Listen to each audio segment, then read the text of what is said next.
अमित शाह जी हमारे फॉरबिसगंज प्रखंड में जोगबनी पधार रहे हैं। इस अवसर पे बहुत ही खुशी की बात है कि आज हमारे गृह मंत्री जी हमारे क्षेत्र आ रहे हैं और यहाँ का जो बीजेपी का कार्यकर्ता है, हमारे पूर्व विधायक देवंती यादव जी, इनसे जानने का प्रयास करते हैं कि क्या बोलना चाहते हैं, क्या कर रहे हैं। नमस्कार। नमस्कार। आप यहाँ जो हमारे गृह मंत्री अमित शाह जी आ रहे हैं, माननीय अमित शाह जी, इससे आप कैसे हम लोग को लग रहा है कि हम लोग के लिए आज कोई बड़ा सा त्यौहार है। भारतीय जनता पार्टी के सभी कार्यकर्ता हम लोग को लग रहा है कि बहुत बड़ा त्यौहार है हम लोगों के लिए और हम लोग उत्साहित होकर ये तो बहुत खुशी की बात है। और क्या कहना चाहिए? तो क्या कहना चाहेंगे? मोदी है तो मोदी है, देश में जिस तरह से विकास हो रही है 2024 में भी सरकार नहीं जाएगी। मेरे साथ बोलिए, भारत माता की। मंच पर उपस्थित मेरे साथी मंत्री और बिहार के ही नेता श्रीमान नित्यानंद राय जी, भारतीय जनता पार्टी के प्रदेश अध्यक्ष श्रीमान सम्राट चौधरी जी, यह क्षेत्र के लोकप्रिय सांसद श्रीमान प्रदीप सिंह जी, भारत सरकार में सचिव सीमा प्रबंधन श्री अटल डुल्लू जी, एसएसबी की महानिदेशक श्रीमती रश्मि शुक्ला जी, भारतीय भूमि पत्तन प्राधिकरण के अध्यक्ष आदित्य मिश्रा जी, और आज भारत नेपाल सीमा पर यहां पर उपस्थित जोगबनी बिहार के निवासी प्यारे भाइयों और बहनों, आप सभी को राम राम, नमस्कार। मित्रों, आज झंझारपुर में एक राजनीतिक कार्यक्रम में शिरकत करने के लिए मैं यहां आया था। बहुत समय से ये दोनों काम जो सीमा सुरक्षा और सीमा के पार व्यापार के लिए बहुत महत्वपूर्ण है, वो दोनों काम पेंडिंग चल रहे थे। तो आज इसके साथ साथ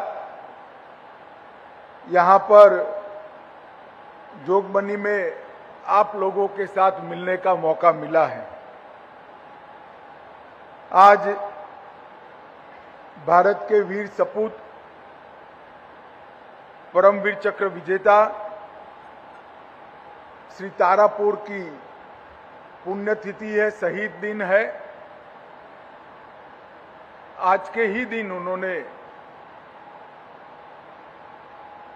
अमाप शौर्य का प्रदर्शन करते हुए अपना सर्वोच्च बलिदान दिया था।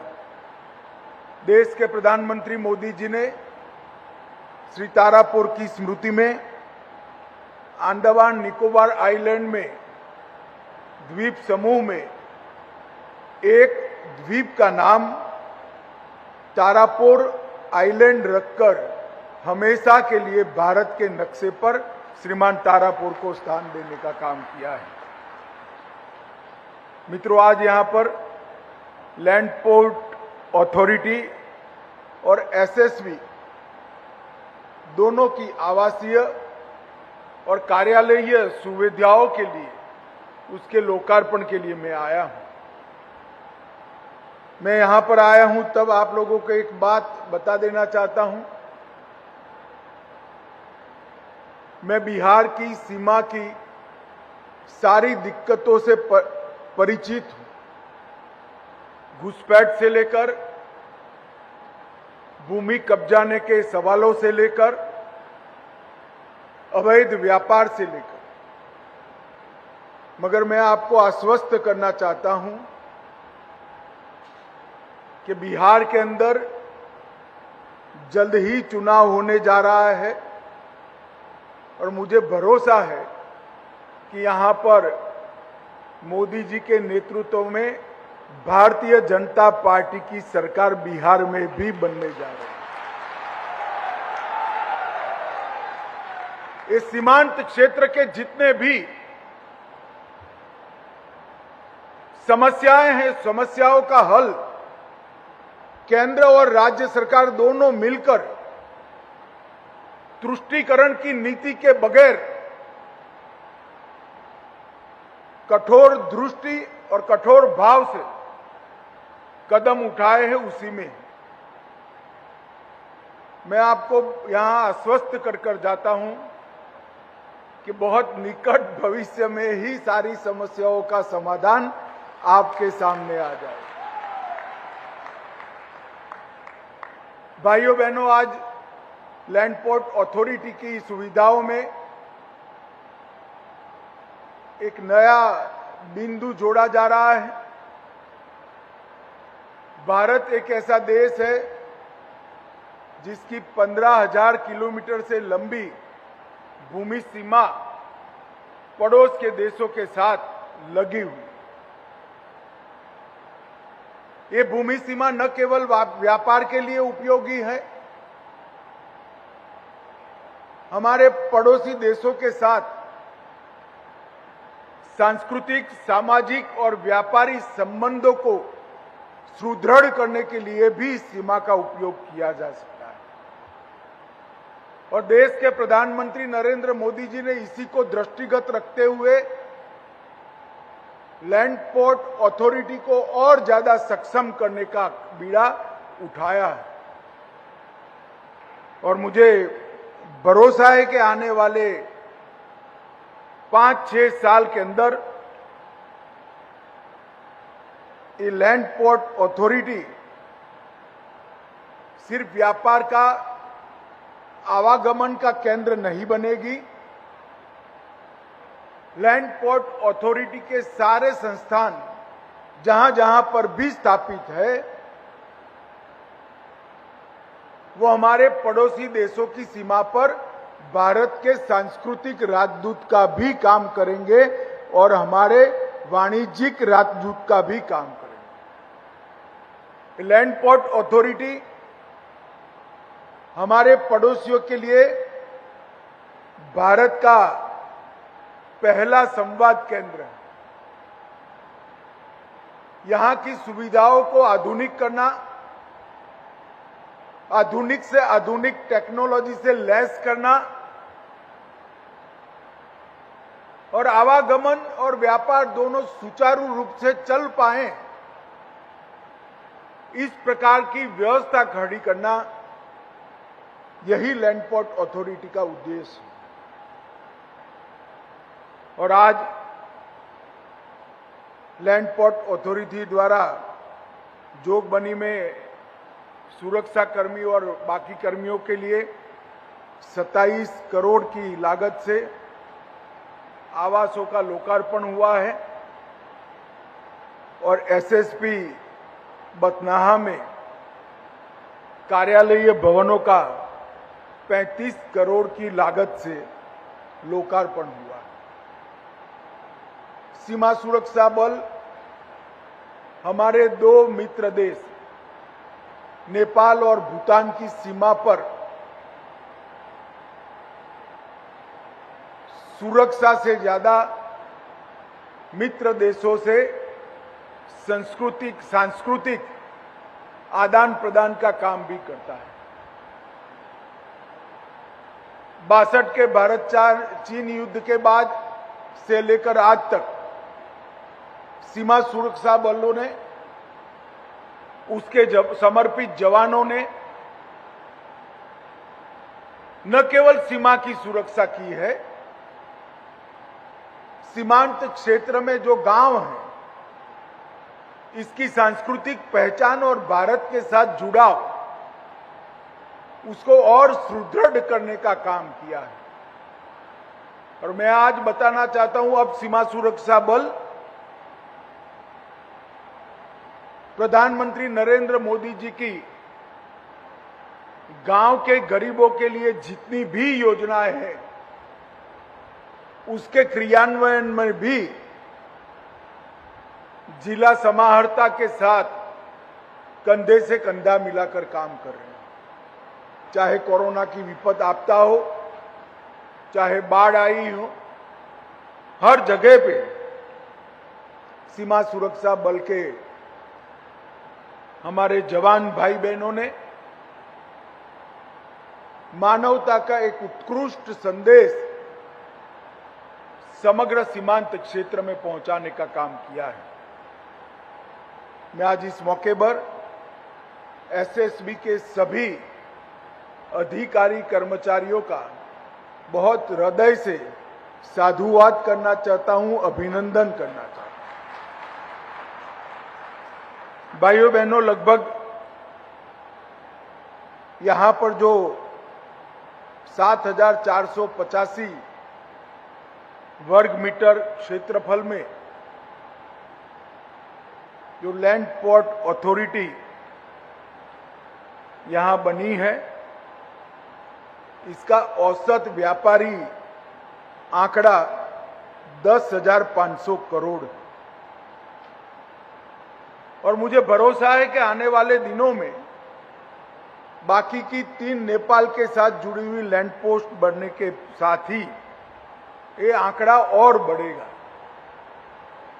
कई बार लोग सोचते हैं कि और 3 बनेगी तो एवरेज कम आएगी, ऐसा नहीं होगा। इससे दोनों देशों में व्यापार का अभिगम बढ़ेगा, व्यापारिक संबंध बढ़ेंगे और दोनों देशों के बीच में व्यापार की बढ़ोतरी ही होगी। तो 3 से 6 चौकियां बनने के बाद भी व्यापार का आंकड़ा निश्चित रूप से बढ़ने वाला है।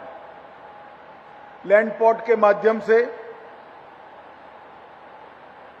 मैं मेरे स्व अनुभव से बताता हूं कि नेपाल के साथ, हमारे मित्र राष्ट्र के साथ कोऑर्डिनेशन, कोलैबोरेशन और कोऑपरेशन तीनों क्षेत्रों के अंदर बहुत अच्छे तरीके से वृद्धि हुई है और रोज की 7,000 ट्रकों की आवाजाही यहीं से होती है और भारत नेपाल के कुल व्यापार का 14% व्यापार यही लैंड पोर्ट अथॉरिटी की चेकपोस्ट से होता है। पहले एक जमाना था कि बॉर्डर पे इंफ्रास्ट्रक्चर डेवलपमेंट के नाम पर कोई चिंता नहीं की जा सकती थी। मोदी जी के आने के बाद सीमावर्ती क्षेत्रों के इंफ्रास्ट्रक्चर पर ढंग से चिंता कर कर आज भारत के अंतिम गांवों को भारत के प्रथम गांव बनाने का काम नरेंद्र मोदी जी ने किया है। कनेक्टिविटी की सारी दिक्कतों को दूर कर कर सारी कल्याणकारी योजनाओं को गांव तक पहुंचाने का काम किया है। भू सीमा से पहले ट्रेड असंभव सा था, ज्यादातर ट्रेड अवैध रूप से चलता था। आज वैधानिक रूप से ट्रेड को बढ़ावा मिला है और अवैध ट्रेड का प्रतिशत बहुत नीचे गया है। और इसके साथ साथ पीपल टू पीपल कनेक्ट भी बहुत मजबूत हुआ है। ये बहुत महत्वपूर्ण है। हमारे पड़ोसी देशों के साथ हमारा पीपल्स टू पीपल कनेक्ट बढ़े, ये बहुत जरूरी है।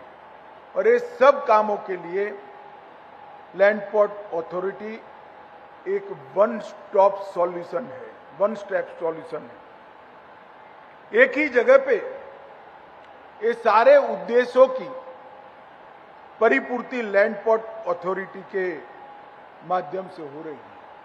अब तक 11 लैंड पोर्ट्स का विकास हो चुका है और भी कई सारे पाइपलाइन में हैं और भारत और नेपाल के बीच में तो 19 लैंड कस्टम स्टेशनों की भी पहचान कर ली गई है।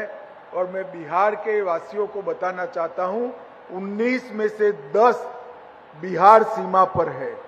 तो आप लोगों के व्यापार की बढ़ोतरी बहुत बड़ी मात्रा में होने वाली है। सीतामढ़ी में बैरगनिया, सुपौल में भीमनगर और कुनेली, मधुबनी में जयनगर, चंपारण में सिकटा और वाल्मीकि नगर, किशनगंज में गलिया, मधुबनी में लोखा और पिपरौन, सहरसा में सोनाबरसा, कुल मिलाकर 10 लैंड कस्टम स्टेशन बिहार में बनने वाले हैं। मैं आज ये दोनों संगठनों को बहुत बहुत बधाई देना चाहता हूं कि आज से आपकी सुविधाओं के अंदर बहुत बड़ा इजाफा होने जा रहा है। और यहाँ जो भाई बहन उपस्थित है वो सभी को मैं आश्वस्त करने चाहता हूं कि सीमांत क्षेत्र की सारी दिक्कतें अब अल्पजीवी है। बिहार में भारतीय जनता पार्टी की सरकार बनने के साथ ही ये सारी दिक्कतों का समाधान और अंत होने वाला है। अंत में आज गृह विभाग के कार्यक्रम में हमारे बिहार के प्रदेश अध्यक्ष महोदय भी आए हैं। मैं सम्राट चौधरी जी का विभाग के अध्यक्ष के नाते बहुत बहुत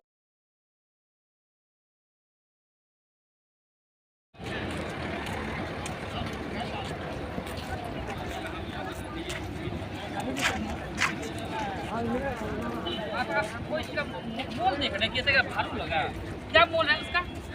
भाई के आगे पैसा का मोल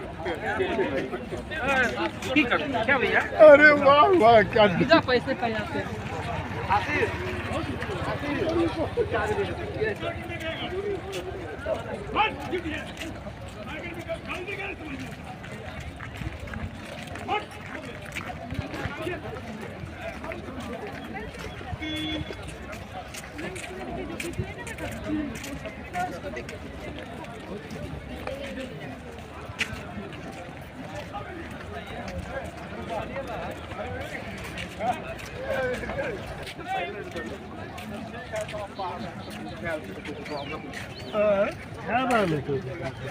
भूखाल